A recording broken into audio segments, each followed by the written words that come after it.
Matapos na mag-reinkarnasyon ang lalaki, isang kaklase niya na kongresista ang gumamit ng kapangyarihan para tanggihan siya ng lahat ng paaralan sa Seoul para makapag-aral. Tangilang ang Yongjang High School ang pumayag na tanggapin siya. Sa labas, ang Yongjang High School ay parang ordinaryong paaralan. May malinis na gusali para sa pagtuturo, maluwag na palaruan, at puno ng sigla ang mga mag-aaral. Ngunit ang mga taong nasa loob lang ang nakakaalam kung gaano kadilim ang nakatago sa likod ng paaralang ito. Sa sandaling pagpasok ni Kang Chul sa tarangkahan, naramdaman na niya ang napakaraming mata na nakatutok sa kanya. Sa mga matang iyon, may pag-uusisa, galit, at higit pa rito, isang hindi maipaliwanag na takot. Ang bulungan mula sa likod ay umaalingaw-ngaw. Narinig na niya ang ganitong mga salita ng hindi mabilang na beses. May nagsasabi na noong nakaraang taon ay nakapatay siya ng isang tao at lumipat ng paaralan dahil doon. Ang chismis na iyon ay parang multo na kumapit sa kanya. Saan man siya magpunta, patuloy na ulit ang chismis na ito. Minsan, sinasadya pa nilang banggitin ito sa loob ng distansya na kaya niyang marinig. Hindi lumingon si Kang Chul, kundi patuloy lang siyang lumakad pasulong. Ang chismis na ito ay parang ginawa siyang isang kakatwang tao sa paaralan, ngunit sa isang antas, nagbigay din ito sa kanya ng kakaibang proteksyon. Karamihan sa mga mag-aaral ay hindi naglakas loob na tuksuhin siya ng direkta, kundi nagbulungan lang sa likod niya. Gayunpaman, hindi lahat ay natatakot sa chismis na ito. Mayroong isang espesyal na grupo sa paaralan, tinawag nila ang kanilang sarili na organisasyon, at kumikilos sila na parang kontrolado nila ang lahat. Dahil dito, hindi sila matitinag sa paaralan. Hindi lang sila hindi natatakot kay Kang Chul, kundi sa halip ay itinuturing pa nila siyang isang potensyal na banta. Pumasok si Choi Won-woo sa silid-aralan at hinanap ang kanyang upuan. Bumaba ng kaunti ang ingay sa loob ng klase. Ilang mag-aaral ang halatang umiwas. Sa sandaling iyon, isang mag-aaral na nagngangalang Yeori ang tumakbo papasok sa silid-aralan. Ang kanyang bag ay aksidenteng tumama sa ulo ni Choi Won-woo. Mabilis na humingi ng tawad ang taong iyon. Hindi na lang pinansin ni Choi Won-woo at nagpatuloy na humiga at matulog. Mabilis na dinala ni Yeori ang kanyang bag sa iba't ibang silid-aralan para mamigay ng tinapay at gatas. Para sa mga miyembro ng organisasyon, sa tila ordinaryong paaralan na ito, mayroong isang underground network na mahigpit na organisado. Ito ay parang isang di nakikitang lambat na bumabalot sa bawat sulok. Ang core ng network na ito ay ang black market trade ng mga cellphone. Sa labas, may mahigpit na regulasyon ang paaralan sa paghawak ng mga cellphone. Ang mga cellphone sa oras ng klase ay kailangang ilagay sa mga kabinet. Ngunit sa katunayan, ang isang bahagi ng mga teleponong ito ay palihim na kinukuha at sumasali sa isang serye ng mga transaksyon na walang nakakaalam. Nang tumunog ang bell sa pagtatapos ng klase, isa-isang kinuha ng mga estudyante ang kanilang mga telepono. Nalaman ni Choi Won-woo na nawawala ang kanyang telepono. Tinatanong niya si Yeori na paalis na kung nakita niya. Umiling si Yeori na may kalmadong mukha na parang walang kinalaman sa kanya ang lahat. Ngunit sa katunayan, ibinigay ni Yeori ang telepono ni Kang Chul sa pinuno ng organisasyon na si Choi In-son. Matapos niyang maihatid ang telepono, paglabas niya pa lang ng pinto ay nabangga na siya ni Kang Chul. Nagmamadali siyang humabol, nahihiyang nagsabi na bilang responsable, handa siyang bayaran ang bahagi ng halaga kung kailangan ni Kang Chul ng bagong telepono. May mga bagay na hindi natin maiiwasan at kailangan nating tanggapin. Tatanggapin ang ano, akala mo ba wala akong alam? Sinulyapan lang siya ni Kang Chul. Nahuli ang pagpapanggap sa likod ng mabuting hangarin na ito. Ginawa lang ito ng kabilang partido para gumaan ang kanilang konsensya. Ang duwag mo. Kinabukasan, sa pagdating sa paaralan, tinukso ni Choi In-son si Yeori sa hagdanan at sinabing gusto niyang iayusin ang isang date para sa kanya. Hayagan pa nitong tinutukso ang kanyang katawan na may malalaswang salita na hindi man lang pinapansin ang pagkadismaya ng mga tao sa paligid. Nang si Yeori ay nagprotesta ng mahina at nahihiya, walang sinuman ang nagbigay pansin sa kanyang pagtanggi. Ngunit habang tumatawa ang grupo, lumabas si Choi Won-woo mula sa dulo ng koridor. Narinig ko na nawala ang telepono mo. Madalas mangyari iyan sa paaralan kamakailan. Kailangan mong itago ng maayos ang telepono mo, di ba? Yeori, marami akong hindi ginagamit na telepono. Bibigyan kita ng isa. Sabihin mo, pakibigyan ako ng isa. Tumabi ka, huwag kang haharang sa daan ko. Parang lalabas na ang mata niya. Pumunta ka na roon. Sabihin mo sa kanya na pumunta rito mamayang lunch break. Inamin ni Yeori na kinuha niya ang telepono ni Kang Chul at ibinigay kay Choi In-son dahil napilitan lang siya. Noong sinabi mo na duwag ako, marami akong naisip mula noon. Pero talaga, hindi ko alam kung paano. Kaya, pwede mo bang sabihin sa akin kung paano hindi maging duwag? Tinanong siya ni Choi Won-woo kung alam niya ang third law ni Newton. Kapag walang aksyon, walang reaksyon. Ang bagay na ito na tila isang prinsipyo lang sa pisika, ay naging isang metapora na tumama sa pagkalito at kahinaan ng binatilyo sa harap niya. Kinagabihan, pumunta si Choi In-son para makipagkita sa kuya na si Kim Bong-in. Nasa mesa ang 100 cellphone na nakolekta mula sa mga high school. Hinanap ni Choi In-son si Kim Bong-in at ipinaliwanag, ang order na ito ay matatapos lang sa susunod na linggo. Gaya ng dati, kapag hindi na suspended si Pungsan, patayin siya. Sa susunod na linggo, magdadala ako ng 100 balitaan na telepono. Sa totoo lang, hindi ko talaga ginagawa ang mga bagay na ito. Sa susunod na linggo, kailangan mo na magdala ng mga item. Siyempre, alam mo naman na loyal ako. Ang mga bata ay nagkukunwari na matapang. Naku, nakakatakot naman. Ang mga bata ngayon, mahilig magyabang. Sila na ba ang bagong henerasyon ng lipunan? Tingina, ano yan? Agad na pinatumba ni Kim Bong-in ang taong ng insulto sa kanila at mumiti ng mayabang.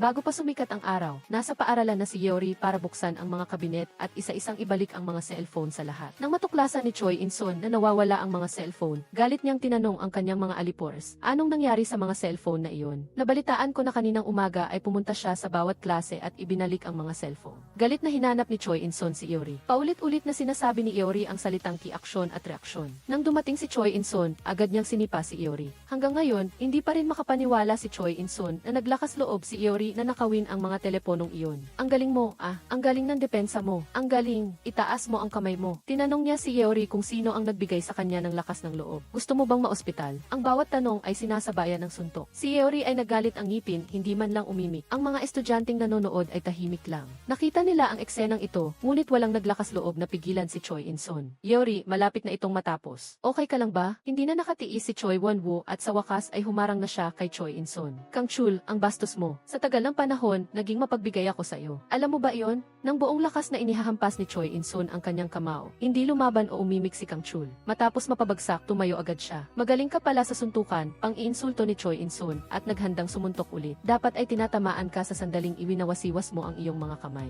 Hanggang sa pumasok ang alipores ni Pungsan na si Choi Won-woo sa grupo at minura si Choi In-sun na tanga at tinanong siya kung may saysay ba ang buhay na ganito. Hindi natakot si Choi In-sun at sinagot ang matinding pag-ugali. Kinumpirmang abala siya at sinenyasan ang kabilang partido na umalis. Malinaw na nagalit si Choi Won-woo at agad na umatake. Nagiging mas matindi ang tensyon sa pagitan ng dalawang panig. Kumalat ang tensyon sa hangin. Gayunpaman, isang salita mula kay Choi Won-woo. Lubos na ginagalit ni Choi In-sun ang kabilang panig. Ininsulto niya si Choi Won-woo na sinasabing isa lamang siyang ialalay sa tabi ni Pungsan. Natigilan si Choi Won-woo at agad na sumama ang kanyang mukha. Hindi niya matiis ang pang-iinsulto na ito. Lumapit siya para kumpirmahin kung narinig ba niya ng tama ang panggagago. Gayunpaman, hindi umatras si Choi In-sun. Sa halip, sinasadya niya pang ulitin ang matinding nakakapanakit na pagtawag na iyon. Choi Won-woo, kaya kitang tapusin sa isang segundo. Gusto mo bang pumunta sa gymnasium? Tumugon si Choi In-sun na may matigas na bibig at walang pakialam na mukha. Sinasabing masyadong madulas ang sahig ng gymnasium. Ito ay isang napakahinang pagtanggi. Sinabi ni Choi Won-woo kay Choi In-sun na hindi na kailangang magpasalamat. Ngunit hindi siya pinansin ni Choi Won-woo. Lumapit si Choi Won-woo kay Yeori. Gusto niyang dalhin si Yeori sa infirmary. Hoy, hindi naman kailangan na magpasalamat ka sa akin. Pero ganyan ba talaga ang moralidad mo? Wala ka bang paggalang? Oh, salamat. Hindi piniling pumunta ni Yeori sa infirmary. Binuksan niya ang isang kahon ng ointment at sanay na sanay siyang naglabas ng kaunti sa kanyang daliri. Ipinaliwanag niya na kung pupunta sila sa infirmary, ipapatawag si Choi In-sun sa office ng DN at mas lalo silang sasaktan.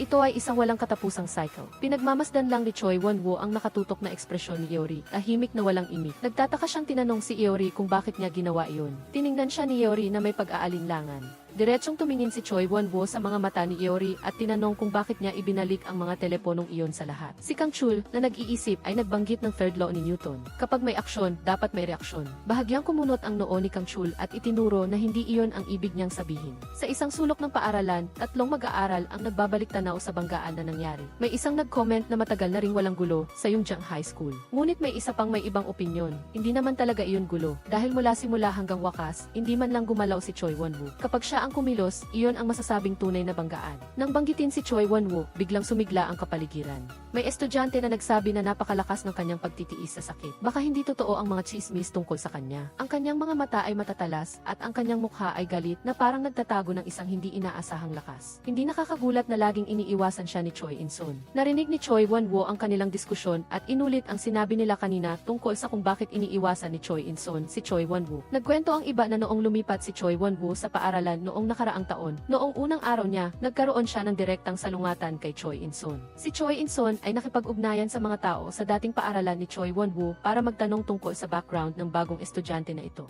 Ang balitang nakuha niya ay lubhang nakakagulat. Ibinunyag ng kabilang panig na si Choi Won-woo sa kanyang dating paaralan ay nagdulot ng isang nakakagulat na insidente. May isang tao na malubhang nasugatan sa pamamagitan ng weightlifting equipment at may isa pa na nasugatan sa liig gamit ang gunting. Ang mga pangyayaring ito ay kumalat sa buong lugar. Walang sinuman ang hindi nakakakilala naniniwala sa school killer. Kaya, si Choi In-sun, na mayabang, bagamat nagpakita ng tigas sa harap ng iba, ay matagal nang nawala ang kanyang pagiging agresibo. Hindi siya naglakas loob na galitin si Choi Won-woo. Sa harap ng ibang tao, kailangan pa rin niyang magpanggap na matapang para mapanatili ang kanyang dignidad. Naniniwala si Choi Won-woo na ang mga salitang ito ay pinalaki at hindi totoo. Tatluhan silang nagkumpirma na totoo ito. Kung hindi, bakit lilipat si Kang Chul dito? Gayong magaling siyang mag-aral. Dahil sa nagdulot siya ng malaking gulo, kaya walang ibang paaralan ang tumanggap sa kanya. Nang marinig ito ni Choi Won-woo, naging komplikado ang kanyang mukha. Nais niyang sumagot, ngunit sa loob ay medyo nag-alinlangan siya. Naisip niya na imposibleng totoo ito at walang katuturan, at mabilis siyang umalis, iniiwan ang ilang mga lalaki na nagbubulungan. Sa oras ng tanghalian, lumapit si Choi In-sun na may peke ng ngiti at sinabing matagal niya silang hinahanap. Sabi ni Kang Chul na bitawan niya ang kanyang kamay. Nagpanggap si Choi In-sun na taos puso, sinabing wala siyang masamang intensyon, gusto lang niyang humingi ng tawad sa nangyari kahapon. Dahil sa sobrang galit ko, hindi ko nakontrol ang sarili ko.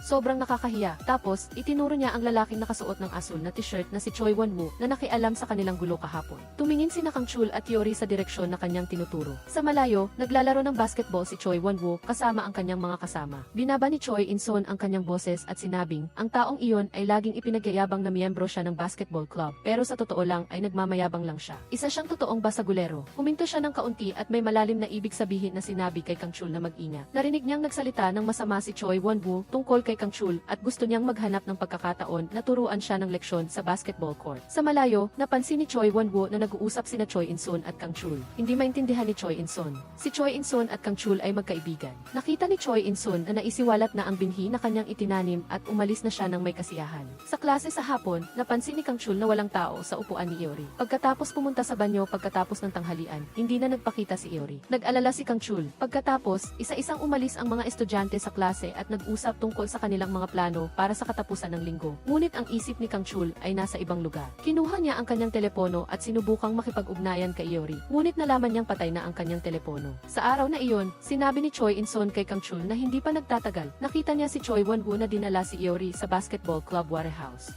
Niya nasubukang tingnan ang kanilang iminungkahi. Naging seryoso ang mukha ni Kang Chul. Hindi niya hinintay na matapos si Choi In-sun magsalita. Mabilis siyang tumakbo patungo sa basketball club Warehouse. Ako talaga si Zhuge Liang. Tinulak ni Kang Chul ang pinto ng Warehouse at nakita niya si Iori sa loob ng closet. Noong oras na iyon, naglilinis ng sahig si Choi Won-woo sa klase. Isang lalaki ang tumakbo at nagsabi sa kanya na gusto ni Kang Chul na mag-isa lang silang maglaban sa basketball club. Sabi niya, isa ka lang daw alalay ni Pungsan. Biglang namutla si Choi Won-woo. Ibinato niya ang mop at tumakbo patungo sa basketball club, ngunit hindi niya nakita si Kang Chul. Nakita lang niya ang wasak na basketball club. Ang dalawang lalaki ay walang kamalay-malay na ito ay isang bitag na maingat na idinisenyo ni Choi In-sun. Habang naghihintay siya, nakatago ang kanyang grupo sa dilim, naghihintay sa magandang palabas na magsimula. Hinabol ni Choi Won-woo si Kang Chul at tinanong siya kung bakit niya ginawa iyon. Sino ka sa tingin mo? Bakit mo sinisira ang locker room namin? Sinubukan ni Yeori na ipaliwanag, ngunit magaspang siyang pinutol ni Choi Won-woo. Hindi niya binigyan ng pagkakataong magpaliwanag si Yeori. Sige, tutal, hindi ka rin naman makikinig sa sasabihin namin. Nagulat ang kabilang partido sa ganitong pag-ugali at pagkatapos ay bumalik ang galit sa kanya. Sinimulan niyang banggitin ang chismis na iyon, kinwestiyon si Kang Chul kung siya ba talaga ang nanakit sa isang tao sa kanyang dating paaralan at pinaputol ang binti nito. Sinasabi rin sa chismis na ang taong iyon ay naging isang gulay. Sabi niya sinira niya ang buhay ng ibang tao pero nagpapanggap na mabait, sunod-sunod na inilagay ang mga peking label. Sa isip ni Kang Chul, muling bumalik ang mga imahe na iyon at ganap siyang nabalisa. Kinuha ni Kang Chul ang kanyang sikretong sandata mula sa lalagyan ng panulat, Deadly Blows of Principles. Nabigla sa kanyang kalupitan, ang dalawa ay naglaban ng walang sinuman ang nagbigay daan. Matagal nang hindi nagkita, si Choi Won-woo ay lumabas na may hawak na baseball bat kasama ang isang grupo ng kanyang mga tauhan.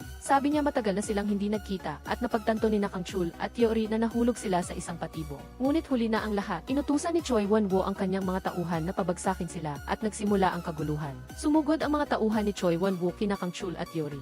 Kahit na miyembro si Iori ng basketball team at may bilis, mabilis siyang nahulog sa isang disadvantage dahil sa malaking bilang ng kalaban. Si Choi Won-woo ay humarap kay Kang Chul na may hawak na baseball bat na parang baliw. Iniiwasan ni Kang Chul ang mga pag-atake na may kahangahangang reflexes, ngunit hindi niya maiwasan ang lahat. Habang naghahanda si Choi Won-woo na gawin ang huling atake kay Kang Chul, isang malamig na boses mula sa malayo ang umalinggaw na nag-utos na huminto ang lahat. Ang lahat ay tumigil sa kanilang kinatatayuan at lumingon upang tingnan ang pinanggalingan ng boses. Isang matangkad na binata na may pulang magandang buhok ang nakatayo doon, ngunit nagbibigay siya ng kakaibang aura. Ang kanyang paglitaw ay tila agad na binago ang buong kapaligiran. Kahit ang hangin ay naging mabigat, nagbago ang ekspresyon ni na Choi Won-woo at ng kanyang mga tauhan. May isang natatakot na bumulong, hindi ba si Makgum yan? Dahan-dahang tinawag ni Makgum si Iori, tila ganap na hindi pinapansin ang tensyon sa harapan niya. Tinanong niya kung kamukha ba siya ni Sakuragi Hanamichi. Pilit na pinipigilan ni Iori ang tawa niya kay Makgum, sinabi na huwag siyang magbiro. Sabi niya ang buhok niya ay parang nilublob sa maanghang na hotpot. Pagkatapos ay tumingin si Makgum kay Choi Won-woo, tinawag siya na kuya at tinanong kung ano ang iniisip niya. Ang mukha ni Choi Won-woo ay nagbago sa pagitan ng takot at pagpapanggap na kalmado, at nautal na sinabi na ito ay maaaring isang hindi pagkakaunawaan at hindi ganoon ang sitwasyon. Pagkatapos ay sumugod si Makgum na parang araw.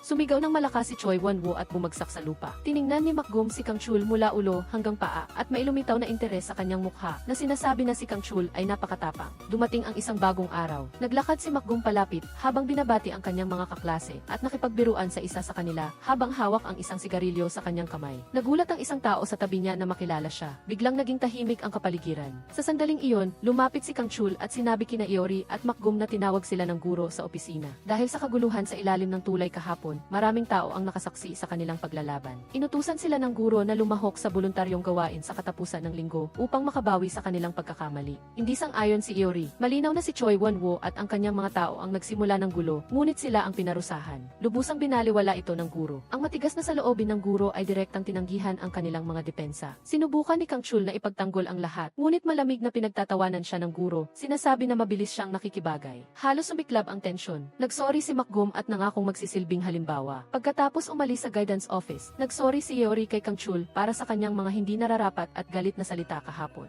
Maluwag sa loob na sumagot si Kang Chul na siya rin ay nagkamali. Ang tensyon ay tuluyang nawala. Sa field, sinabi ni Choi In-son kay Kang Chul na ang paaralan ay maaaring maging ganoon katahimik. Ito ay ganap na dahil sa proteksyon ni Makgum. Ang mga paaralan malapit sa Incheon ay sumali sa alliance. Sinasabing mayroong pungsan mula sa Joyoung High School, Kim Bong-in mula sa Kanghak High School, Nyuk Deok mula sa Jonsong High School, at Kim Yung-soon at Lee. Kumilos sila na parang isang sekretong lipunan na magkakaugnay. Kinuha ni Choi Won-woo ang isa zero telepono para sumali sa organisasyong ito. Tinanggihan ni Makgum na sumali si King Lee Seong sa alliance. Kaya, tanging si King Lee Seong lang ang hindi miyembro ng alliance. Noong panahong iyon, ang mga miyembro ng Hugh Alliance, nang makita ang uniforme ng King Lee Seong, ay nag-extort ng pera at gumawa ng gulo. Kaya, nagalit si Makgum at binugbog ang mga miyembro ng alliance na iyon. Kaya, narinig ko na ang eksena ay napakabangis. Walang kakayahang lumaban ang kalaban at isa-isang pinabagsak ni Makgum. Nagulat si Kang Chul na sa anumang paraan, ang ginawa ni Makgum ay para protektahan ang mga estudyante ng King Lee Seong. Dahil dito, sa puso ng lahat, hindi na lang siya isang kaibigan, kundi isang karapat-dapat na lider ng King Lee Seong. Kinagabihan, marahang pinagsabihan ng ina si King Lee Seong. Ayaw niya siyang pagagalitan. Umaasa lang siya na iiwasan niya ang gulo para hindi na tumawag muli ang paaralan. Ang kanyang mga salita ay medyo malambot, ngunit mayroong nakatagong pag-aalaala. Paulit-ulit niyang sinabi na hindi ito kawalan ng tiwala, kundi pag-aalala na nagmumula sa kaibuturan ng kanyang puso dahil sa nangyari sa nakaraan. Naging dahilan ito para hindi na siya makatiis pa. Si Choi Won-woo ay hindi lang nabigo na tapusin ang extortion task, kundi pati na rin ang isa zero telepono na nakolekta niya noon ay kinuha. Ang mas nakakatawa pa ay sa labanan, tinuruan siya ni Makgum ng isang aral na hindi niya makakalimutan at nawalan siya ng mukha. Nagmakaawa siya kay Pungsan na bigyan siya ng isa pang pagkakataon, ngunit marahas siyang kinalagkad palabas ng kanyang mga tauhan. Kaya, tinawagan ni Pungsan si Kim Bong-in at marahang iminungkahi na dapat niyang personal na harapin si Makgum. Agad na umiti si Kim Bong-in. Matagal na siyang nairita at ngayon ay may pagkakataon na siyang maglabas ng galit. Sa katapusan ng linggo, si Kang Chul at ang tatlo niyang kaibigan ay lumahok sa voluntaryong gawain. Sa tanghalian, nagbiruan sina Iori at Makgum. Siya ay aksidenteng nagtapon ng mga chopstick na maisalsa kay Kang Chul. Si Makgum, na nagbibiro ngunit seryoso, ay inutusan si Choi In-son na alisin ang mga chopstick sa harap ni Kang Chul. Sinasabing gagamitin niya ang mga chopstick upang bugbugin ang mga tao. Walang emosyong nakinig si Kang Chul sa mga salitang ito. Pagkatapos ay tumayo at mahinang sinabi na pupunta siya sa banyo at mag-isang umalis sa mataong grupo. Pagkatapos hugasan ang mansa, aalis na sana si Kang Chul. Si Kim Bong-in ay nakatago sa pintuan at tinanong siya kung kaibigan ba siya ni Makgum. Hindi sumagot si Kang Chul. Naging tahimik ang hangin na parang nagyelo. Nagpatuloy si Kim Bong-in na magsalita ng mga salitang may malalim na kahulugan na nagsasabi na ang paggawa ng maling kaibigan ay sisira sa buong buhay. Pagkatapos ay kinuha niya ang kanyang telepono at kinuhanan ng litrato si Kang Chul. Ang kilos ay mapanukso at kaswal dahil sa pag-insulto. Biglang nagsalita si Kang Chul sa wakas. Ang kanyang boses ay malalim at kalmado. Tinanong niya ang kalaban, "Kilala mo ba ako?" Ang hangin ay biglang nagbago. Ang ekspresyon ni Kim Bong-in ay naging malamig at naglabas siya ng ilang masasakit na salita. Agad na nagpasimula ng isang bagong labanan. Ngunit iniiwasan ni Kang Chul ang bawat atake. Ang mga mata ni Kang Chul ay tumama sa isang halaman sa tabi niya. Gagamitin mo ba iyan para subukan ang tigas ng ulo ko? Gusto ko lang bumisita ngayon. Huminto na tayo. Magkita na lang tayo ulit. Sa susunod na magkita tayo, tuturuan kita ng leksyon. Si Makgum ay pumunta sa banyo at nakita si Kim Bong-in na palabas. Anong ginagawa mo? Wala, gusto ko lang tingnan kung ayos ka lang. Nagpanggap na kaswal si Kim Bong-in. Sinabi na dumaan lang siya para tingnan kung kumusta na si Makgum. Bigla siyang nagpalit ng paksa. Binanggit ang isang kakaibang mukha na malinaw na tumutukoy kay Kang Chul. Si Kim Bong-in ay nagbigay ng isang mapanganib na ngiti. Sinabi na binati lang niya ito. Ang mukha ni Makgum ay dumilim at may lumabas na pagnanasa na pumatay sa kanyang mga mata. Tinanong niya ang kalaban kung ano talaga ang gusto niya. Walang takot si Kim Bong-in, umiti siya ng mapanukso. Sinabi ni Makgum na subukan niyang umiti ulit. Hindi na tinag si Kim Bong-in at nagbigay ng isang mapanganib na hamon. Malinaw, hindi mo pa rin gustong sumali sa Alliance, tama ba? Maliban sa inyo, sumali na ang lahat ng ibang paaralan. Hindi ba kayo nairita? Nakakainis talaga. Pero mukhang hindi naman nairita si Pungsan. Alam ko, tandaan, magkasundo kayo ni Pungsan. Huwag kayong mag-away. Habang nasa klase si Pungsan, nakatanggap siya ng 2 malaking halaga ng pera sa kanyang telepono. Ang puwersa ni Pungsan ay nakakolekta ng mga telepono mula sa halos lahat ng paaralan. Tanging ang King Lyceum High School lang ang hindi pa nagsumite. Gayunpaman, ayon sa ulat ng kanyang tauhan, ang walang kwentang Choi Won-woo ay tila sa wakas ay nakaisip ng paraan upang mabawi ang kakulangan at voluntaryong ipinahayag ang kanyang pagnanais na personal na makita si Pungsan. Bagaman nairita, pumayag pa rin si Pungsan. Sinabi niya na ipadala ang lugar ng pagpupulong. Hindi niya inaasahan na ito pala ay paghihiganti ni Choi Won-woo. Tahimik niyang inakay ang mga tao sa silong. Galit na tinanong ni Choi Won-woo kung balak niyang itakwil siya pagkatapos gamitin. Ang pagkabigo ay kumalat sa hangin, kasama ang hinanakit, galit at kawalan ng pag-asa. Sumigaw si Choi Won-woo, sinabi na ginawa niya ang lahat ng maruming trabaho na iniutos sa kanya, ngunit unti-unti siyang tinanggal. Galit siyang sumigaw sa pangalan ni Pungsan at lumapit. Ang kanyang mga salita ay unti-unti nang nawawala ng kontrol. Pagkatapos ay malamig siyang tumawa at sinabi na sinisiyasat niya si Pungsan at nalaman niyang isa lang itong bookworm na laging nakatutok sa pag-aaral at walang alam sa pakikipaglaban. Nagtatago lang siya sa likod ni Kim Bong-in, nagpaplano tulad ng isang manghula. Hindi sumagot si Pungsan. Malamig lang siyang tiningnan. Ang katahimikan ay mas nakakabigla kaysa sa anumang wika. Ang kalaban ay naging mas baliw, nagbigay ng mga bastos na salita. Sinabi na ang isang tao na gumagamit lang ng mga trick tulad ni Pungsan ay hindi karapat-dapat na maging pinuno ng Alliance. Ang mga alipore sa paligid ay nagsimulang gumawa ng gulo. Ang kanilang mga kamay ay may hawak na baka na tubo. Ang hangin ay agad na naging mainit. Naharap sa pagkubkob, hindi na tinag si Pungsan. Sa loob lamang ng ilang segundo, pinabagsak niya sila. Kinagabihan, pumunta si Kang Chul sa ospital upang bisitahin si Nyupdeo. Umupo siya sa bench ng ospital at sinabi ang mga nangyari kamakailan. Sa sandaling ito, muling lumitaw si Kim Bong-in. Siya si Nyupdeok, ang kaibigan mo, ang taong sinira mo ang buhay, tama ba? Anong ginagawa mo? Sabi ko, kung magising siya, anong gagawin mo? Halika, sumama ka sa akin sa isang lugar. Huwag mong abalahin ang kaibigan ko. Mukha siyang natutulog na kulang sa suntok. Ang gusto kong kamatayan ay ganito. Halika rito, gago ka. Dinala ni Kim Bong-in si Kang Chul kay Pungsan. Makinig ka, hindi ko pakialam kung ano ang ginagawa ni Makgum at ng grupo ninyo. Hindi naman talaga ako kailangan na pumunta rito. Ngunit pumunta ako rito para maging malinaw sa iyo. Kung magpakita kayo malapit sa ospital kung saan nakaratay si Nyupdeo, aayusin ko kayong lahat. Ipadadala ko kayo sa langit. Walang pag-aalinlangan, walang pagyayabang, ang kanyang mga salita ay naglalaman lamang ng malamig na pagnanasa na pumatay. Kailangan mong iuri muna ang mga variable para mas mabilis mong malutas ang problema. Ang mga variable sa loob ng itinakdang saklaw at ang mga constants ay walang pinagkaiba. Hiniling lang ni Pungsan na tuparin niya ang kanyang pangako at sinabi kay Kang Chul na huwag nang lumapit pa kay Makgum. Tinanong ni Kim Bong-in si Pungsan, bakit ka napaka-obsessed sa King Lyceum High School? Alam mo naman na hindi ka kikita ng masyadong pera mula doon.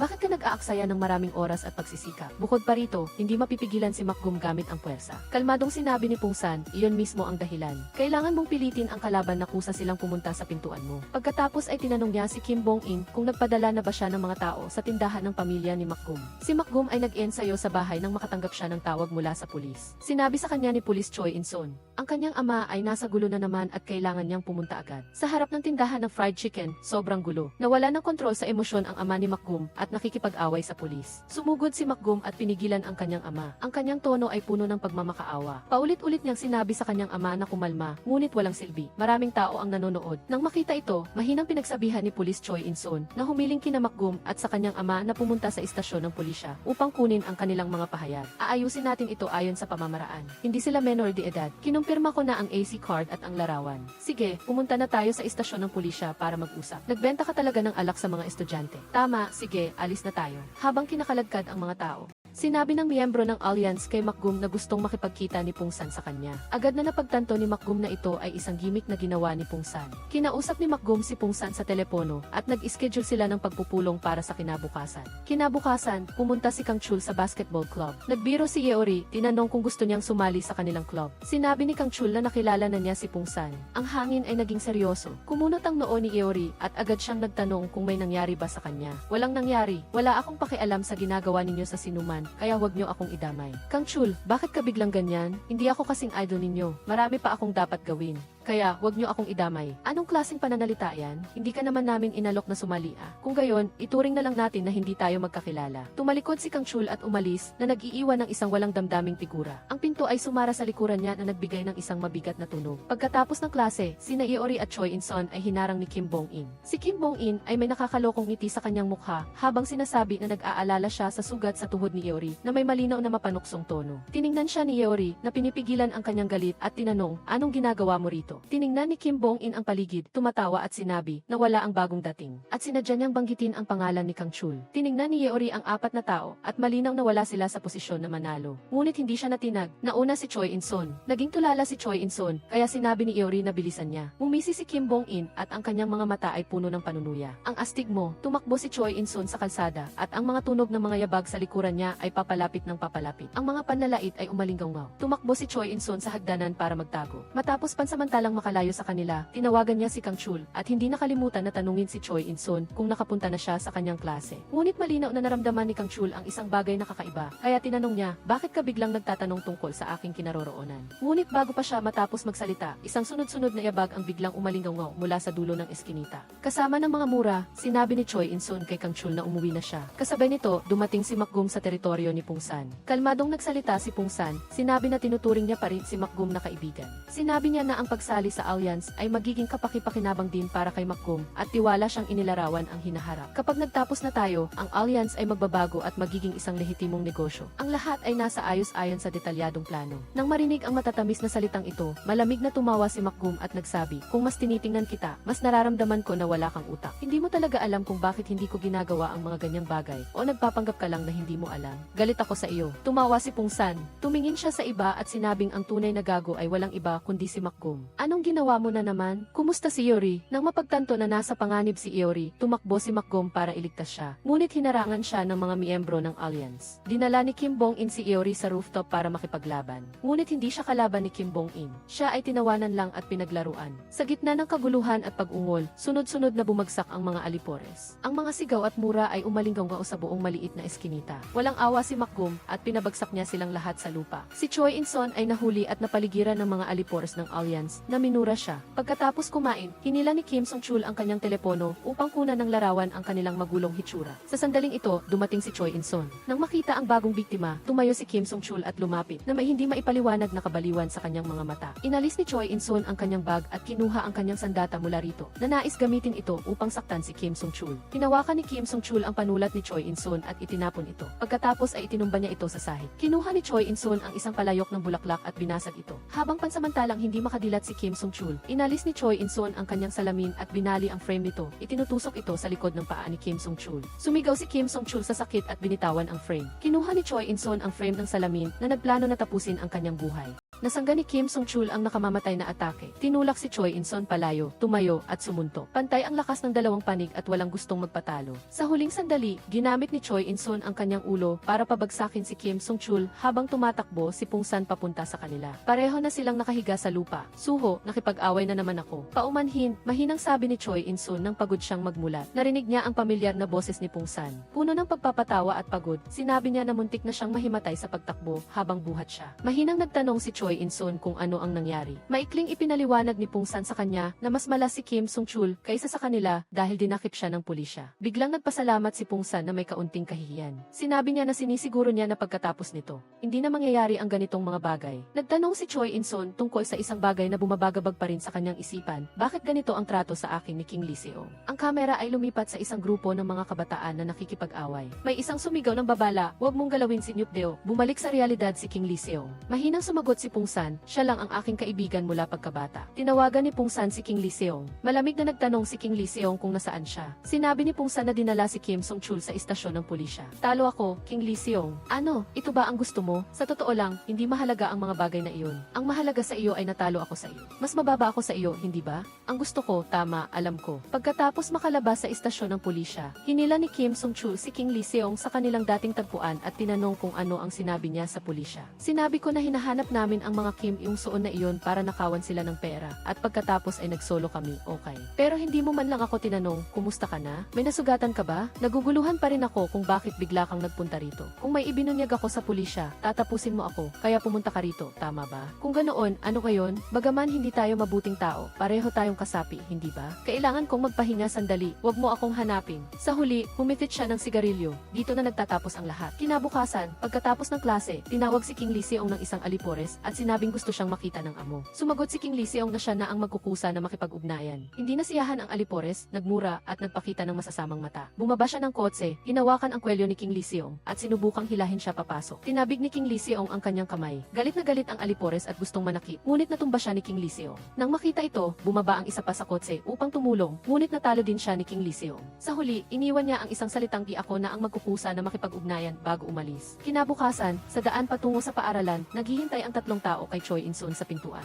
Malakas na tinawag ni Pungsan ang kanyang pangalan at dramatikong sinabing halos mabali na ang kanyang liig sa paghihintay. Nagtaka si Choi In-sun at nagtanong kung ano ang nangyari. Nakangiting sumagot si Pungsan para makasama ka sa pagpasok sa paaralan. Habang nagmamadali, umakyat sila ng hagdanan, nagtatawanan at nag-uusap sa isang napakagaan na kapaligiran. Sumunod si Choi In-sun kina Pungsan at Kim Bong-in na may walang magawa na ekspresyon sa kanyang mukha. Masayang inasar ni Pungsan si Choi In-sun. Sa wakas, natunaw na ang yelo ng prinsesa ng pamilya. Hindi napigilan ni Kim Bong-in ang tumawa. Ang dalawa ay nagtawanan habang nang aasar. Hindi nagpakita ng reaksyon si Choi In-sun sa panlabas at bumulong lang, ngunit may bahagyang ngiti sa kanyang labi. Matapos ang unang klase, muli siyang pinalibutan ng dalawa. Kuryosong kinatok ni Pungsan ang lalagyan ng panulat sa mesa at sinabing, ito ba ang kahon ng sandata, na nagpatawa sa lahat. Sa wakas, walang magawa si Choi In-sun na umalis sa silid-aralan. Sinundan siya ni Pungsan at nagmungkahi sa kanya. Gusto mo bang sumama sa grocery store? Ngunit tumanggi si Choi In-sun. Si Pungsan, na parang handa na, ay nagpaalala, ngayon ang araw para sa Principle of Invitation sa training ground. Nang banggitin ang principle, ang salungatan na naganap sa dating alyansa ay hindi madaling matatapos. Mahinang tinapik ni Pungsan ang kanyang dibdib upang aliwin ang lahat. Sinabing na ayos na niya ang bagay na ito at sinabihan silang mag-enjoy sa hirap na nakamit na kapayapaan. Ang kapaligiran, dahil sa kanyang mga salita, ay naging mas magaan. Ngunit sa sandaling iyon, biglang tumunog ang telepono ni Pungsan. Tinawagan pala siya ng pulisya, humihiling na pumunta siya sa istasyon ng pulisya. Pagkatapos ibaba ang tawag, bahagyang nagbago ang ekspresyon ni Pungsan. Pilit niyang tinago ito at sinabi sa kanyang mga kaibigan. Walang nangyari, ngunit nang magtanong si Kim Bong-in sa pag-aalala, pilit siyang umiti at nagmamadaling sinabing kailangan niyang umalis. Bago pa man makareact si Kim Bong-in at ang iba pa, umalis na si Pungsan, iniwan ang kanyang mga kaibigan na may nagtatakang at hindi mapakali na ekspresyon. Sa telepono, sinabi ng pulisya kay Pungsan na sinabi ng mga estudyanteng iyon noong nakaraan na hindi sila menor de edad, ngunit binago nila ang kanilang salaysay at sinabing hindi kailanman hiniling ng amo na suriin ang kanilang mga di. Kaya naman, galit na galit ang tatay ni Pungsan at binugbog ang mga estudyanteng iyon sa istasyon ng pulisya. Natulog ang tatay ni Pungsan sa sahig sa pansamantalang detention room na may bahagyang hilik na mukhang malungkot at nawawala. Nang makita ito, nalungkot at nagalit si Pungsan. Pilit niyang tinawagan si King Lee Seong, ngunit walang sumagot. Pagkatapos ay nagpadala si King Lee Seong ng mensahe. Inanyayahan muli si Pungsan na sumali sa alyansa at sinigurado na walang mangyayari sa kanyang mga kaibigan at pamilya. Sa sandaling ito, matapang na umalis ang tatlong estudyante sa harap niya. Galit na galit si Pungsan, inabol sila at binugbog. Kaagad na tumawag ang isang tao kay King Lee Seong upang magulat, sinabing binugbog ni Pungsan ang kanilang mga tao at humingi ng mga tagubilin. Kailangan ba nating magpadala ng mas maraming tao? Si King Lee Seong ay kalmado na hindi inaasahan at walang pakialam na sumagot. Hindi na kailangan, hayaan mo na lang siya. Bumalik sa base si King Lee Seong kung saan sinabi sa kanya ng isang alipores na naghihintay si Choi Won-woo. Pumasok si King Lee Seong sa opisina at nagtanong kay Choi Won-woo kung ano ang kailangan niya. Ito ang kumpanyang itinatag sa pangalan ko. Kailangan ko pa bang magulat para makarating dito? Nakaupo si Choi Won-woo sa sofa, mabigat ang tingin at nagtanong kung may nangyayari nitong mga nakaraang araw. Sumagot si King Lee Seong, wala. Pagkasabi niya nito, binitawan ni Choi Won-woo ang tasa ng tsaa. Galit na nagtanong kung walang problema, bakit tumawag ang Juvenile Department sa istasyon ng pulisya at malamig na binanggit ang pangalan ni Kim Song Chul. Nanigas ang ekspresyon ni King Lee Seong. Ang tono ni Choi Won-woo ay nagpakita ng malinaw na banta na nagbabala sa kanya na mas mabuting ayusin niya ang bagay na ito at huwag siyang pilitin na siya mismo ang kumilos. Pagdating ni Choi In-sun sa bahay, napansin ng kanyang ina na madalas siyang nasusugatan. Hindi ka rin pumunta sa tutoring. Tinanong ng kanyang ina si Choi In-sun kung ano ang ginagawa niya sa paaralan at sa labas. Walang sinabi si Choi In-sun, yumuko at nanahimik. Ngunit ang kanyang ina ay nakagawa na ng desisyon na nais ipadala si Choi In-sun sa ibang bansa para mag-aral. Sa isang mabigat na tono, pinayuhan siya ng kanyang ina na naunawaan ang paghihirap na dinanas ni Choi In-sun sa dating paaralan at alam na hindi pa siya nakakabangon hanggang ngayon. Sinabi niya na matagal niyang pinag-isipan ang desisyong ito bago niya ginawa. Nais ng kanyang ina na umalis siya sa Korea at magsimulang muli sa ibang bansa. Ngunit mahina at matatag na tumanggi si Choi In-sun. Nagsimulang magalit ang kanyang ina at nagtanong, "Ako ay isang ina na nag-aalala sa kinabukasan ng anak ko. Mali ba iyon?" Naging tensyonado ang kapaligiran. Pinigil ng ina ang kanyang damdamin at gumawa ng huling desisyon. "Kailangan mong pumunta sa ibang bansa, walang pag-uusapan pa." "Ina, hayaan mo na lang ako gaya ng dati, okay na ako." Ang ina ay humihikbi at nagsimulang maghayag ng kanyang damdamin. Mula nang mangyari ang insidente kay Choi In-sun sa dati niyang paaralan, lagi niyang sinisisi ang sarili. Iniisip na hindi siya sapat na mabuti at iyon ang dahilan kung bakit nasaktan si Choi In-sun. Tumulo ang luha mula sa kanyang mga mata habang umiiyak siya at sumumpa na, "Kahit ano paman, hindi ko hahayaang masaktan muli ang aking anak sa pangalawang pagkakataon." Humihikbi siyang nagtanong, "Bakit hindi mo maintindihan ang paghihirap ng aking puso?" Ang tanging tunog sa silid ay ang kanyang hikbi. "Suho, kung nandito ka pa, ano ang sasabihin mo sa akin? Maaari mo rin akong sabihan kung ano ang gagawin.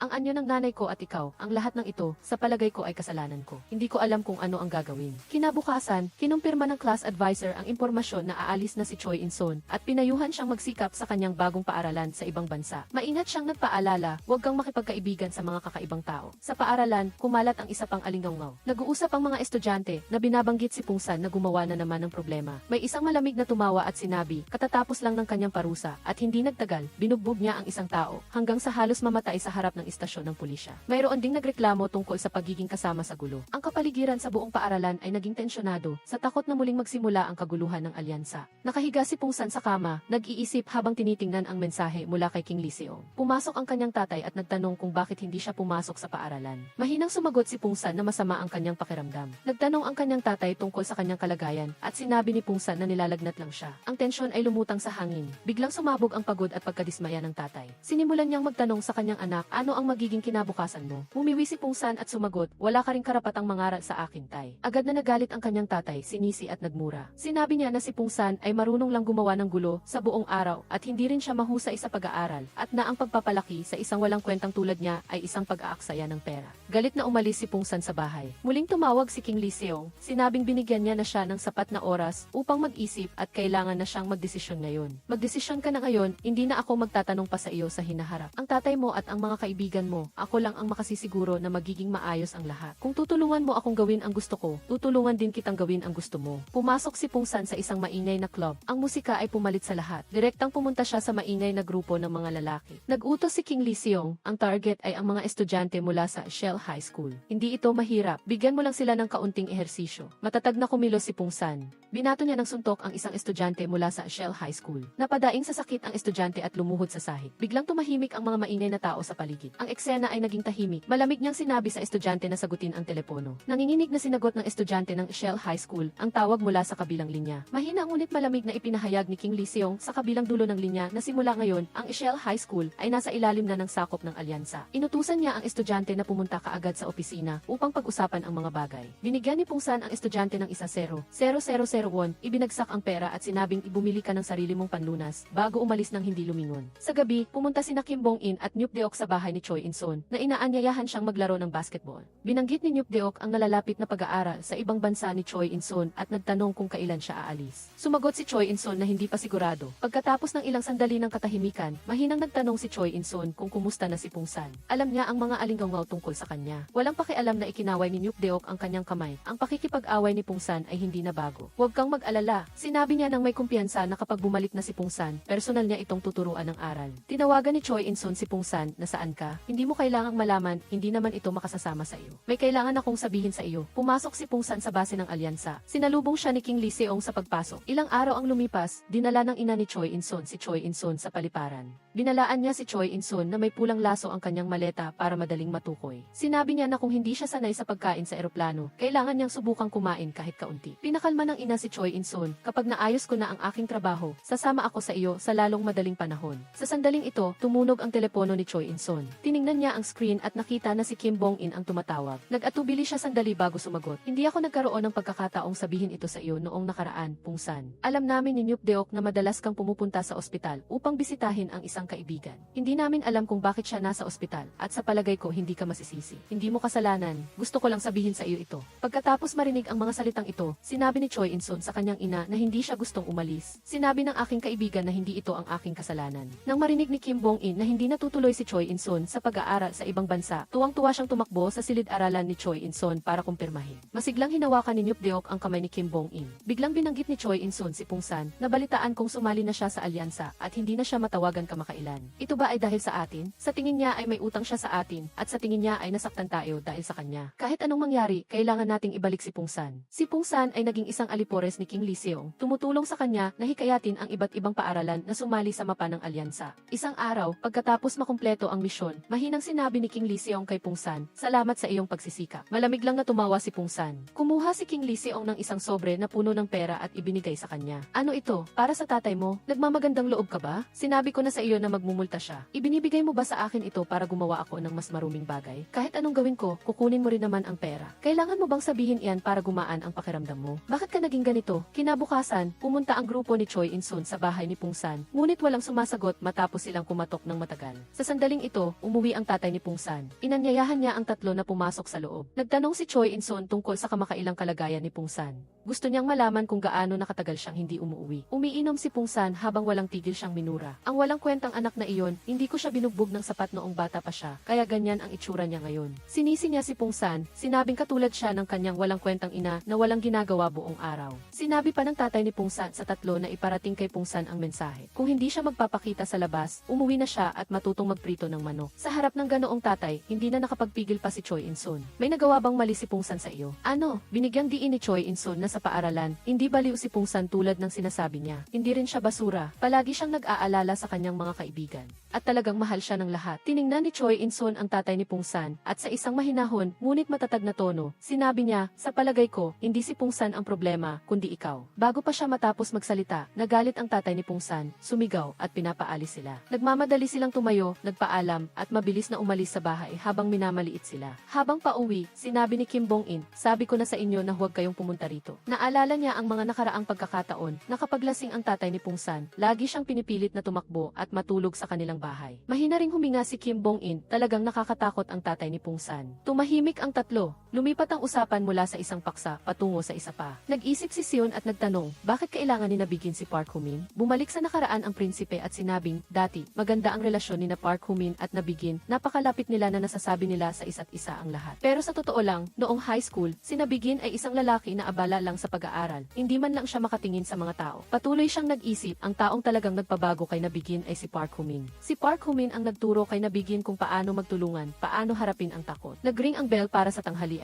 Nagpunta si Seon para hanapin si Cho Hyun-man at diretsahang nagtanong kung alam ba niya na sumali si Park Ho-min sa alyansa. Hindi hinarap ang tanong niya, walang pasensya si Cho Hyun-man at malamig na sumagot, ano kung alam ko? Nagpatuloy si Seon sa pagtatanong, si Park Ho-min ay nawawalan ng komunikasyon, alam mo ba ang kinaroroonan niya? Sabi ni Cho Hyun-man, kahit na alam ko, wala akong oras sabihin sa kanila. Nang makita ito, nagalit ang prinsipe at nagbanta, mas mabuting sagutin mo ng matapat, kung hindi, wag mo kaming sisihin sa gagawin namin. Nang makita ang tensyon, nag-urong si Cho Hyun-man at walang nagawa kundi magbigay ng kaunting pahiwati. Sabi niya, maaaring nagpunta si Park Ho-min sa bowling alley o kaya inaglilibot sa lugar ng motorsiklo. Tahimik na tinandaan ni Desong Sihon ang impormasyong ito. Mukhang hindi ko rin alam ang tungkol dito. Unahin muna ang bowling alley. Ang bowling alley na ito ay sa totoo lang pinamamahalaan ni Nabigin. Ngunit ang tunay na intensyon ay hindi para kumita kundi para sa money laundering. Ang may-ari ng bowling alley na dating tanyag sa ilalim ng lupa ay ginagamit ang lugar na ito para manipulahin ang mga aklat at linisin ang iligal na pera. Nagdagdag pa si Cho Hyun-man, ang lugar na ito ay hindi lamang gumagawa ng mataas na kita para sa money laundering, kundi ginagamit din ito ang mga miyembro ng alyansa para sa trabaho, lumilikha ng peking sweldo. At ang kita ng bowling alley ay ginagamit din sa pamamagitan ng pamamaraang ito upang patuloy na mag-laundering ng pera. Mabigat ang ang loob ni Seon nang marinig ito. Kung talagang nasangkot si Park Hoo-min sa lugar na ito, maaaring mas malala ang sitwasyon. Ipinapalagay nila na sinabi ni Hyuman ang tungkol sa motorsiklo.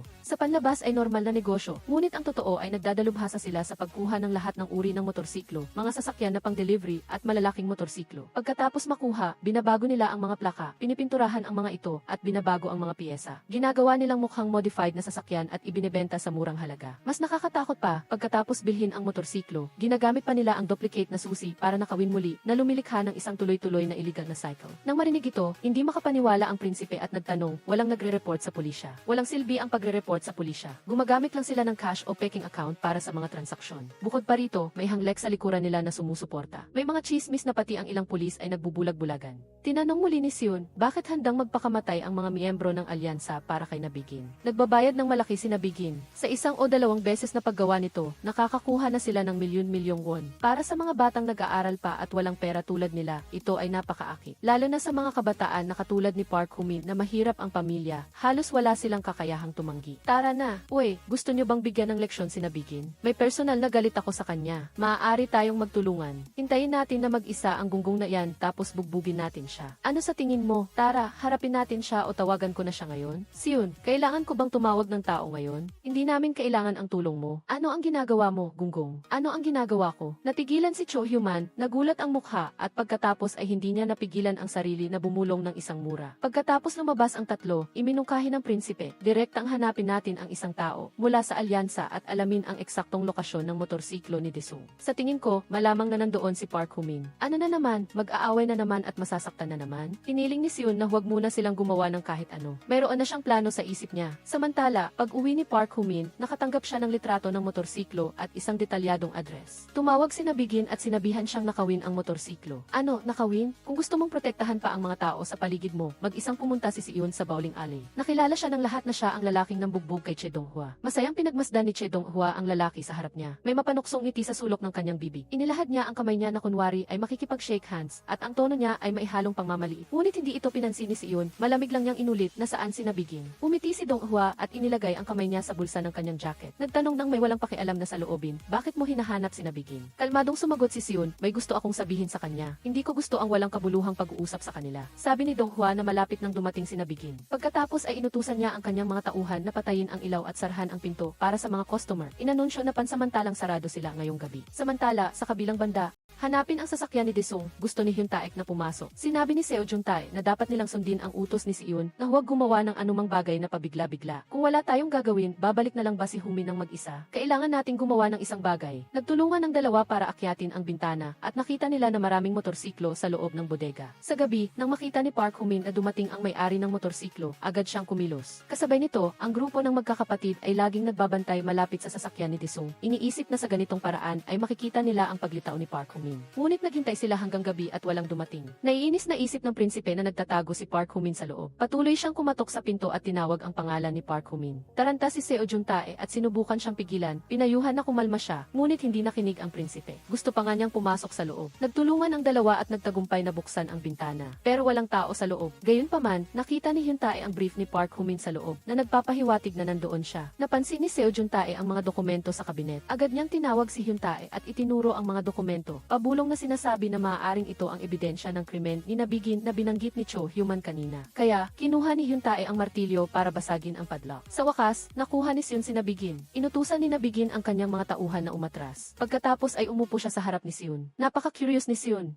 Isang huwarang estudyante na nakakuha ng scholarship, bakit siya makikipag-ugnayan sa mga kriminal para kumita ng maruming pera? Ipinapalagay niya na dapat may dahilan at alam ni Park Hoo-min ang dahilan na iyon. Ikaw, si Hoo-min ang nakakaalam ng sikreto ko. Natatakot ako na sabihin niya iyon, kaya ko ginawa ito. Mali iyon, masyadong kilala ka ni Hoo-min, kaya itinuturing mo siya na iyong nag-iisang kaibigan. Ngunit itinuturing ka rin ba ni Hoo-min na kaibigan? Sa sandaling iyon, kinuha ni Nabigin ang kanyang telepono at ipinakita kay Seon. Malinaw na na-record ng kamera ang mukha ng grupo ng prinsipe. Sinabi niya, upang lutasin ang problema, dapat mong i-categorize ang mga variable. Ngunit nakahanap ako ng mas magandang paraan. Kung aalisin mo ang mga variable, mas bibilis ang proseso. Noong nakaraan, tumakbo si Humin sa lugar na iyon para iligtas kayo. Ngayon, mangangahas ka bang pumunta? Dumating si Park Humin na humihingal sa hagdanan. Tinanong niya si Seon kung bakit siya narito at pagkatapos ay lumapit para hilahin si Seon palabas. Mabilis na sinabi ni Seon ang kasalukuyang sitwasyon kay Park Humin. Ang prinsipe at si Seo Jun-tae ay nasa motorsiklo ni Daesung at ang sitwasyon ay napakahirap. Ang mga tao ng alyansa ay nakarating na rin doon. Kailangan nilang kumilos kaagad. Nang marinig ang balitang ito, nagalit at sinisisi ni Park Humin ang kanyang sarili. Malakas siyang nagmura. Lumitaw si Nabigin sa likod at tinawag si Park Humin. Sininyasan ni Park Humin si Seon na umalis muna. Bagamat nag-aalala si Seon, umalis pa rin siya at iniwan si Park Humin para harapin si Nabigin.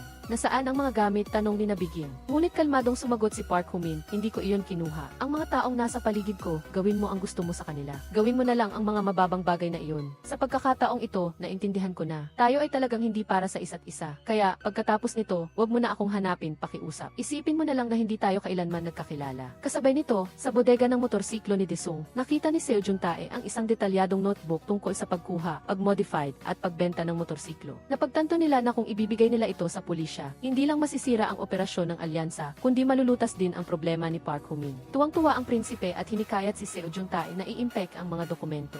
Mabilis na naghanda ang dalawa para umatras. Sa sandaling iyon, biglang bumukas ang ilaw ng bodega. Pumasok si Dong Hua kasama ang kanyang mga tauhan. Ibinili ng prinsipe si Seo Jun-tae na protektahan siya at itinulak siya sa likod. Malamig na nag-utos si Dong Hua at sumugod ang mga tao ng alyansa. Nagsimula ang isang magulong labanan. Nagsumikap ang prinsipe na lumaban at ilang beses niyang naitaboy ang mga kalaban. Ngunit sa huli, natalo ang kaunti sa marami. Sa kritikal na sandali, sumugod si Seo Jun-tae para iligtas si Hyun-tae. Hawak ni Hyun-tae ang bakal na pamalo at inihampas ito ng walang direksyon at pagkatapos ay tumakas sila ni Seo Jun-tae. Sumigaw ang mga tao ng alyansa na habulin sila. Ang mga mura ay umalingaw sa likuran. Hindi lumingon sina Hyun-tae at Seo Jun-tae. Tumakbo lang sila ng mabilis hanggat maaari. Sinusubukang iwanan ang mga kalaban sa likuran. Tumakbo si Shin Seon patungo sa motorsiklo.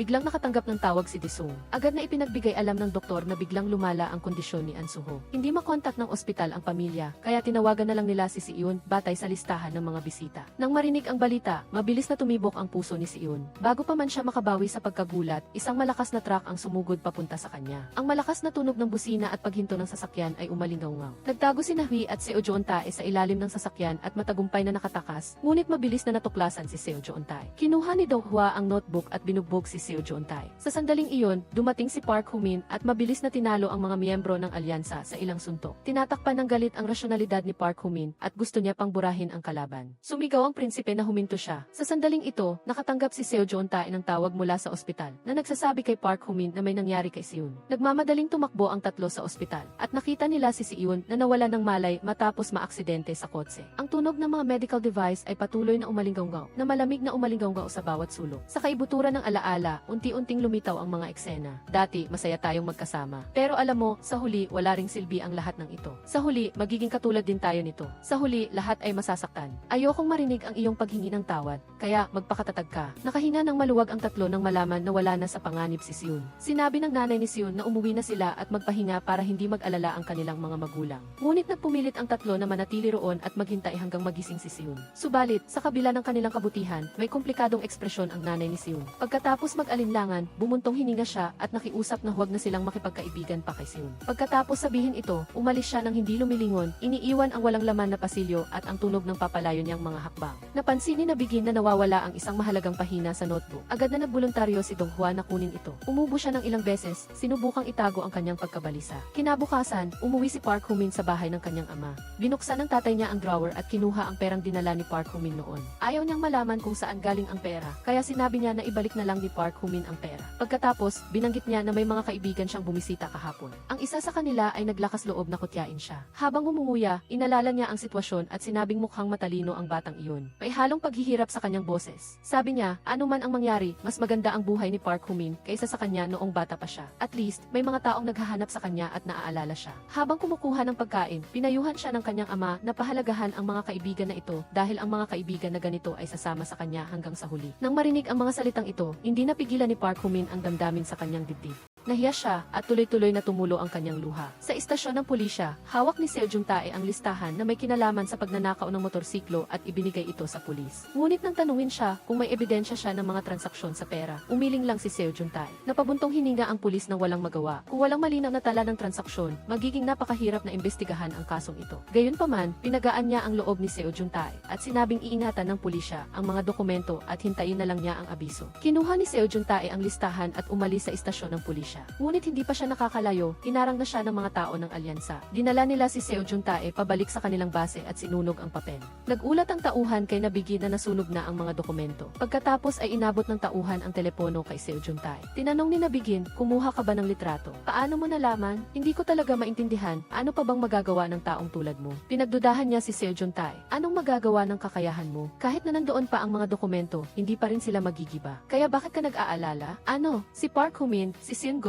at ang prinsesa ay mga kaibigan ko. Huwag mo silang gagalawin. Kung pumayag ka, buburahin ko ang litrato. Hindi mo kailangang gawin iyan. Kung ganoon, mamatay ka dyan. Sumugod ang mga miyembro ng alyansa at nakipag-ugnayan kay Seo Juntae. Nagalit ang ngipin ni Seo Juntae at tiniis ang kahihiyan at banta na ito. Susunod, lumabas si Che. Pinayuhan niya si Seo Juntae na makinig at ibigay ang mga litrato. Kung hindi, gagawin siyang abo ng mga ito. Pero hindi natakot si Seo Juntae. Ang mga buwan na ito ay talagang interesante. CJ, dahil romantiko ka, palalagpasin ko ito sa pagkakataong ito. Agad na nilapitan ni Che ang mga tauhan ni Nabigin. Pagdating ni na Park Hoo-min at prinsipe, nasupil na ni Kim Song Che ang alyansa at iniligtas si Seo Juntae. Hindi ko inaasahan na sasabihin ko ito sa iyo. Salamat, wag na, wag na. Saka, ikaw ba talaga ang big brother ng buwan? Mas mukhang boss ng buwan ang maliit na iyon kaysa sa iyo. Ganoon din ang bagong dating na si Siun noong nakaraan, tama? Hindi. Salamat sa kanya. Tara na. Nang malaman ni Nabigin na nakialam si Che, inis na inis siya. Pumasok siya sa bowling alley at nakita ang kanyang mga tauhan na nakaluhod sa sahig. Pinigil ni Nabigin ang kanyang damdamin at tinanong ang mga ito kung ano ang ginagawa nila. Si Chairman Choi ay nagkunwaring walang pakialam, tumawa at sinabing, tinuturuan ko lang ang mga tauhan mo ng mga patakaran.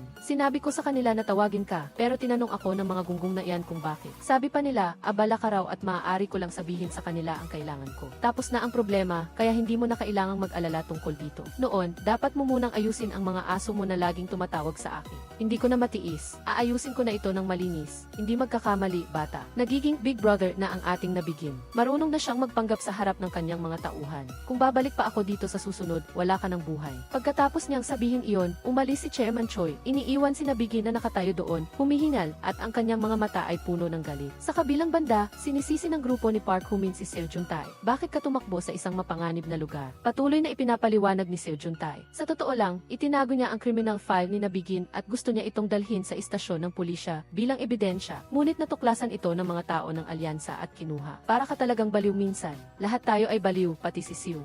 Lumilitaw na nakapagdesisyon si Park Hoo-min, kaya kinabukasan, pumunta siya sa paaralan ni Nabigin na may dalang megaphone at tumayo sa harap ng lahat. Nagdeklara siya ng digmaan kay Nabigin. Sa matatag na mga mata at malakas na boses, inihayag ni Park Hoo-min, piliin mo ang araw ng laban, Nabigin. Kung hindi ka matatalo, kailangan mong buwagin ang iyong alyansa. Naintindihan mo ba? Tapusin na natin ito. Mabilis na kumalat ang balita sa klase ni Yung Chang at nag-usap-usap sila tungkol sa biglaang deklarasyon ng digmaan. May isang estudyante na mahinang nagsabi na nag-aalala na ang alyansa ay masyadong mabagsik at ang biglaang deklarasyon ay masyadong walang pakundangan. Ngunit mayroon ding mga nasasabik na nagpakalat ng balita na nagsasabing si Park Hoo-min ay pumasok sa teritoryo ng kalaban. Dahil sa pagkatalo ni Nabigin sa isang laban, kumalat ang balita sa buong paaralan na lumikha ng pakiramdam ng takot at pag-aalala. Sa parehong oras, si Hantak sa harap ng mikropono ay nagbigay ng talumpati. Isa-isa niyang inisa-isa ang mga maling gawin na ginawa ng alyansa sa mga mag-aaral ng Yung Chang at kinwestiyon ang lahat dahil ba sa suot nila ang uniforme ng Yung Chang, dapat silang tratuhin ng ganito. Mayabang niyang sinabi, kahit na hindi ako matalino, naunawaan ko ang isang bagay. Bobo man ako, may narinig akong nagsabi, ayon kay Newton, ang bawat aksyon ay may katumbas at kabaligtarang reaksyon. Ipakita natin ito, ha? Kaya tulungan ninyo kami kahit isang beses lang. Sa tingin mo, matatalo ako. Sa kabilang banda, si Park Hoo-min ay nakatayo sa labas ng kwarto ng pasyente. Paumanhin, mahinang boses niya. Nakaratay si Seo Joon at siya ay nasa koma. At nandoon din si Seo Jonte. Siguro nagkasala rin ako kay Beijing. Sa sandaling ito, lumapit ang ina ni Seo Joon. Ang tono ng kanyang boses ay mas banayad, hindi kasing lamig ng nakaraan. Sa mahinang boses, humingi siya ng tawad at tinawag si Park Hoo-min para pumasok at magbigay pugay. Kinonsola ni Shiun, ina ni Shiun, si Park Hoo-min at sinabing, sabi ng doktor, hindi na seryoso ang sitwasyon. Nakaratay lang siya sa koma dahil sa pinsala sa kanyang mga ugat. Umiti siya at sinabi, marahil ginagamit din ni Shiun ang pagkakataong ito upang magpahinga. Ngunit sa huli, kung kailan siya magigising ay nakasalalay pa rin sa kalooban ni Seon. Sa parehong oras, sa isang espasyo na pinaghalong pagkabalisa at pagiging ilusyon, tila narinig ni Seon ang isang pamilyar na boses. Dapat na akong umalis dahil sa aking mga kaibigan. Kung gagawin mo iyan, masasaktan ka na naman. Tila nakalimutan mo na, Byung-soo. Mas mahalaga ba sila kaysa sa akin? Sa kabila ng pagmamakaawa ni Byung-soo sa virtual na mundo, gusto pa rin ni Eun-shin na bumalik upang bisitahin ang kanyang mga kaibigan, pati na rin si Suho. Sa silid ng pasyente, napansin ng kanyang ina ang isang kakaibang bagay. Nagulat at nataranta siyang tinawag ang pangalan ni Chae-eun. Nagulat din si Park Ho-min at lumapit, na nag-aalala na pinapayuhan siyang huwag gumalaw ng padalos-dalos dahil hindi pa siya ganap na nakabawi. Ngunit si Chae-eun ay matigas ang ulo na nagbulong, na nagsasabing kailangan niyang pumunta kay Suho. Sinabi ng ina kay Chae-eun na ang telepono ay patuloy na nagri-ring. Bago iyon, tumawag ang lola ni Suho. Si Suho ay nagpakita ng abnormal na sitwasyon dahil sa kanyang hindi matatag na kalusugan. Ngunit ngayon ay ligtas na siya, salamat sa paggamot ng doktor. Paulit-ulit na sinabi ng kanyang ina sa kabilang linya ng telepono na huwag mag-alala si Seon. Suho, paumanhin, huli na ako. Nakalimutan ko na ang lahat ng sinabi mo noon. Sinabi mo na magandang bagay ang magkaroon ng mga kaibigan at magandang bagay ang ngumiti. Ang mga bagay na ginawa mo para sa akin, gusto ko ring gawin para sa kanila. Nang makita ni Nahuntak at Seo Juntae nagising na si Seung Hyun, sila ay nagulat at nagala. Sa sandaling iyon, ang bigat sa kanilang mga puso ay sa wakas ay nabunutan. Nagkomento si Seo Juntae, akala ko hindi na kita makikita muli, Seung Hyun. Tinukso ni Park Ho-min si Seo Juntae na sinabing hindi dapat madaling umiyak ang mga lalaki at inaliw ang lahat na ang lahat ay magiging maayos. Hindi ka ba umiyak kahapon? Nagkunwari si Park Ho-min na matigas at tumawa, na itinanggi ito, sinasabing hindi na siya umiyak mula pa noong ikalawang baitang, at ang kanyang mga mata lang ay medyo tuyo. Ang kapaligiran ay naging magaan at masaya. Sa sandaling ito, mahinang nagtanong si Seon tungkol sa isang bagay na matagal na niyang iniingatan sa kanyang puso. Ano na ang nangyari kay Nabijin? Kinabukasan, pumunta ang apat sa napagkasunduang lugar para sa laban. Pagdating nila, nakita nila na talagang nakakatakot dahil mas kakaunti sila kaysa sa grupo ng alyansa. Ang kanilang sitwasyon ay mas katulad ng mga nag-iisang mandirigma. Ngunit hindi ito pinansin ni Park Ho-min, hinampas ang kanyang dibdib at sinabing kaya niyang harapin silang lahat mag-isa na hindi inalintana ang aktwal na sitwasyon. Malamang na ipagpaliban ito ng ilang araw, kailangan kong maghanda ng kaunti para manalo. Pagkatapos ay tinanong niya sa Nabijin Alliance, sino ang pinaka-pinagkakatiwalaan niya. Pagkatapos ay pumunta si Seon upang hanapin si Kim Song-chae. Matapos pakinggan ang kanyang pabor, nanahimik si Kim Song-chae sa loob ng ilang sandali. Ibig mong sabihin ay mayroong peking account sa Alliance, tama? Kaya mayroon akong impormasyon tungkol sa peking account, kaya gusto mo itong ibigay ko sa iyo. Ano ang pakinabang sa akin kung gagawin ko iyon? Paano kung ibalik sa akin ang bagay na ito sa hinaharap? Gayunpaman, kung maghiwalay ang Alliance, mawawala ang ebidensya ng krimen. Hindi ba't kapakipakinabang din iyon sa iyo? Matagal ko nang nakita na talagang baliw ka. Sige, pumapayag ako. Saan mo gustong pumunta? Kailangan ko nang umalis, mayroon pa akong dapat gawin. Kailangan kong pag-aralan ang alyansa at si Nabijin. Kinailangan ni Gang Seong-cha na aminin sa sarili niya na ang binatilyo sa harap niya ay mas seryoso at mas delikado kaysa sa una niyang naisip. Ang digmaan sa pagitan ng Yongchang at ng alyansa ay nakasalalay sa kung sino ang mas kakaunti. Ang alyansa ay kailangang magkaroon ng internal na pagkakawatak-watak sa pamamagitan ng pag-akit sa mga miyembro nito. Nang matapos si Human sa kanyang paghahanda, sina Seon, Park Ho-min at Hyun-tak ay mabilis na nabalot sa isang nakakabahalang plano. Personal na nakipag-ugnayan si Seon kay Human, humihingi ng tulong sa kanya. Nakuha ko ito mula kay Jum Sang-chae. Ito ang ebidensya na may kinalaman sa mga peking account. Natuklasan ng pulisya ang alyansa. Bobo, tingnan mo ito. Mabilis na kumalat ang balita na parang virus sa loob ng alyansa. Sa group chat, unti-unting napansin ng ilang miyembro na ang kanilang pinagkakatiwalaang pinuno na si Nabijin ay lihim na inilipat ang pondo ng alyansa sa kanyang sariling account. Nagkaroon ng mga pag-aalinlangan at pagmumura at ang mga miyembro na dating nagkakaisa ay nagsimulang maghinala sa isa't isa. Ang alyansa na pinagbuklod ng iisang interes ay nagsimulang magkawatak-watak na parang buhangin ng magkahiwalay ang kanilang mga interes. Upang maghanda para sa laban, si Won-tak ay naglulundag sa lubid habang humihingal. Ipinapaalala ni Park Ho-min sa kanya na hindi pa ganap na gumaling ang kanyang tuhod at walang silbi ang paglukso sa lubid. Buong tatag na sinabi ni Won-tak, kailangan ko pa rin gumawa ng isang bagay. Ang dami mong iniisip. Sa tingin ko, ikaw ang masyadong maraming iniisip. Nag-aalala ka ba sa kanya? Bahay ni Big Ginto.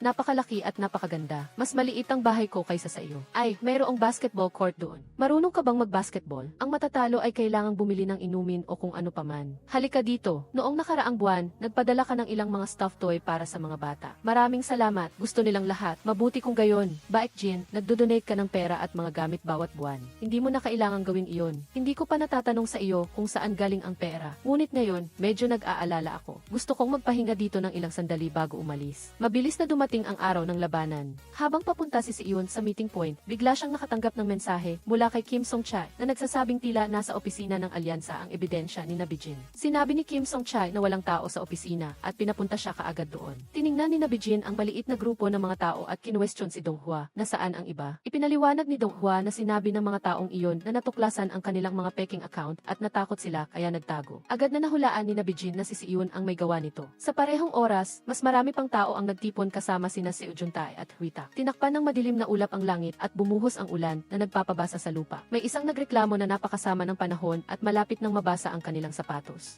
Ngunit sa kabila nito, nagpatuloy sila na may matinding determinasyon. May isang nagbiro na sinabing mas nakakakilig ang lumaban sa ilalim ng ulan. Sumali si Human kasama ang kanyang grupo sa kanilang pangkat. Para sa laban ngayon, kinailangan nilang pansamantalang kalimutan ang nakaraan upang maprotektahan ang isa't isa. Dumating si Siyun sa bowling alley. Ibinigay ni Jung Song-chae ang mahalagang ebidensya, isang peking cellphone na naglalaman ng lahat ng mga transaksyon na nagpapahiwatig ng kasalanan. Upang ganap na pabagsakin si Nabijin, hindi maaaring mawala ang ebidensyang ito. Ngunit bakit kailangan mong gawin ang lahat ng ito? Kung ayaw mong masaktan ang sinuman, kailangan mong masaktan ang sarili mo. Inutusan ni Song-chae ang kanyang mga tauhan na huwag gumamit ng puwersa. Nararamdaman kong hindi ako komportable. Bakit bigla akong naging isang mabuting tao? Ngunit sa totoo lang, gusto kong gumawa ng mga masayang bagay. Matapos magkita-kita kasama si Park Ho-min, napansin ng lahat na wala pa si Siyun. Sinubukan nila siyang tawagan, ngunit walang sumagot. Tiningnan ni Seo Juntae ang kanyang telepono at nakita ang mensahe ni Siyun na nagsasabing pupunta siya sa bowling alley. Ngunit nang tawagan niya si Seung Hyun, nakita niya na patay na ang kanyang telepono. Naghinala si Wontak na ito ay gawa ng alyansa. Nag-alok si Seo Juntae na hanapin si Seung Hyun dahil iyon lang ang magagawa niya. Samantala, pinangunahan ni Park Ho-min ang lahat patungo sa napagkasunduang lugar para sa laban kay Nabijin. Pagdating doon, sumigaw si Park Ho-min na nagpapaalala kay Nabijin na huwag kalimutan ang kanilang kasunduan. Kung matalo si Nabijin, bubuwagin ang alyansa. Nang marinig ang hamon, nagbigay si Nabijin ng utos sa kanyang mga tauhan na atakehin ang lahat ng kalaban, maliban kay Park Ho-min. Matapos ang utos, nagsimula ang laban. Ang mga kamao at sigawan ay nagsalitan at kumalat ang kaguluhan. Kasabay nito, sa wakas ay nagmulat na ang mata ni Siyun na nasa koma. Mabilis siyang bumangon, kinuha ang ashtray at inihagi sa tauhang nakagapos sa kanya. Pagkatapos ay kinuha niya ang kanyang boxing gloves at isinuot, naghahanda na lumaban. Ngunit ang malaking tauhan ay hindi nagbigay sa kanya ng pagkakataon at itinapon siya sa isang tabi. Nang dumating si Seo Juntae, nang tumakbo si Seo Juntae, nakita niyang lumabas si Seung Hyun. Sa sandaling ito, inabol siya ng nabagsak na tauhan. Nagmamadaling lumabas si Seo Juntae, ngunit itinulak siya ng lalaki at nakita niyang muling bumagsak si Seung Hyun sa lupa. Nagingit-ngit, kumuha si Seo Juntae ng bowling ball at inihagis ito sa tauhan. Pagkatapos ay tumakbo siya at mahigpit siyang niyakap. Si Seo Juntae ay malubhang nasugatan. Nang makita ito ni Seung Hyun, tumayo siya at pinabagsak ang malaking tao sa pamamagitan ng isang suntok. Sinabi ni Juntae kay Siyun na maunang pumunta at makipagkita sa grupo ni Park Ho-min. Sa wakas ay nagkaharap na sina Park Ho-min at Nabijin. Ang putik ay lumilipad sa lahat ng dako at nagpalitan sila ng suntukan na para bang gusto nilang patayin ang isa't isa. Tila may layunin si Park Ho-min na sinasalakay ang kanang kamay ni Nabijin.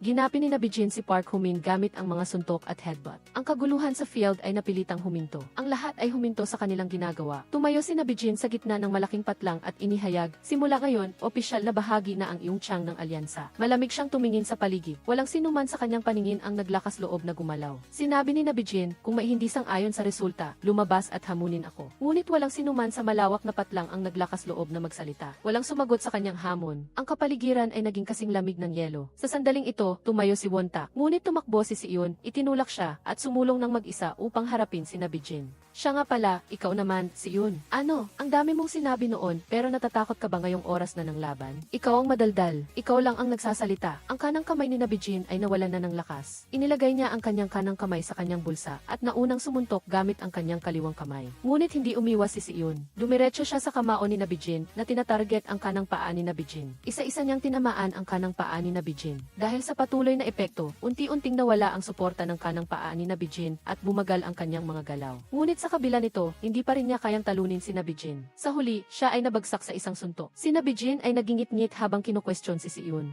Sinasalakay ni Park Ho-min ang kanyang kanang kamay. Isa rin ba itong bahagi ng kanilang plano? Una ang kamay, tapos ang paa. Ano pa ang susunod? Gaano kalaki ang iyong saklaw ng pagkakamali? Hindi pa lumalampas sa saklaw ng pagkakamali. Ang iyong mga braso at binti ay wala na sa ayos. Kung matatalo ka, ako ang lalaban. Kung babangon ka ulit, susubukan kong lumaban hanggat kaya ko. Sa sandaling ito, tumayo si Park Ho-min at sinipa si Bijin sa mukha. Bumagsak si Bijin. Ako ang may kasalanan sa iyo, ngunit dapat ay mayroon ka ring kasalanan sa akin. Umalis sila na may mga sugat, ang saya ng tagumpay at pagod ay naghalo. Kahit na puno ng sugat, mayroon pa ring tumatawa at gustong kumain ng kebab. Tila sa huli, si Siyun. Nakabalik na sila sa isang panahon ng kapayapaan na matagal nang nawala. Sina Seo Juntae at ang iba pa ay nagbulalas, na tila sila ay natulog ng napakatagal at tinatapos ang nawawalang oras. Nagbiro sila at nag-aasaran. Kung tungkol kay Bijin, tila naglaho siya sa mundo pagkatapos ng labanang iyon. Walang nakakaalam kung saan siya nagpunta at walang nakakaalam kung gagawa pa ba siya ng katulad na pagkakamali. Isang araw, biglang nakatanggap si Siyun ng tawag mula sa ospital. Tuwang-tuwa siyang tumakbo papunta sa ospital at nakita na gising na si Suho. Labis na naantig si Siyun. Ayos ka lang ba? Sino ang mga taong nasa likod mo? Mga kaibigan ko sila. Tila, dahil sa pagkawala ni Bijin, kailangan ni Chairman Choi ng bagong kahalili.